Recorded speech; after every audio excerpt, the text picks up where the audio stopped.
What's up, everyone? Welcome to the video. Today we're going to take a look at how to replace the battery in this Subaru remote head key fob.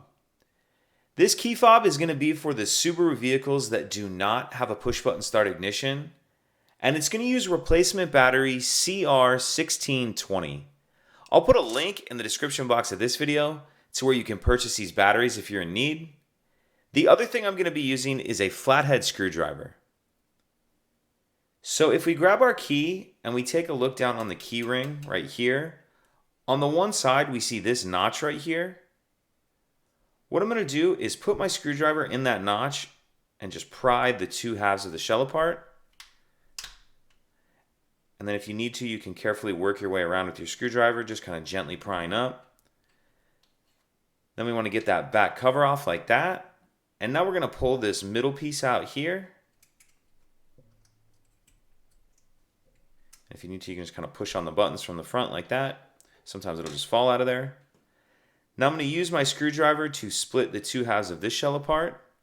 So you can kind of see there's these clips holding it together. I'm just going to put my screwdriver near those clips in that space and twist. And just work my way around doing the same thing. Putting my screwdriver kind of in that space between the two halves and then twisting. Just work your way all the way around. Then you can pull the two halves apart like that. And in this part of the case, we see the battery right here. I'm going to use my screwdriver. Use my screwdriver to get under the edge of the battery. There's a couple little spaces here and here where you can get a screwdriver under the edge. Get the battery out. Now I'm going to grab my new battery, and I want to make sure that I'm installing that with the plus side down on the case like that. The plus side is down on the case. Get it snapped into that holder. And now we just need to put everything back together. So we'll grab this piece, and because the shape of it, it can really only snap on there one way. Get that snapped all the way together, and then we'll get the buttons back in the case like that.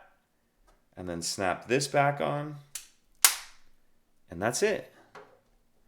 If you have any questions, please let me know. If you could take a second to like and subscribe, it helps us out, and I'd appreciate it. Thank you.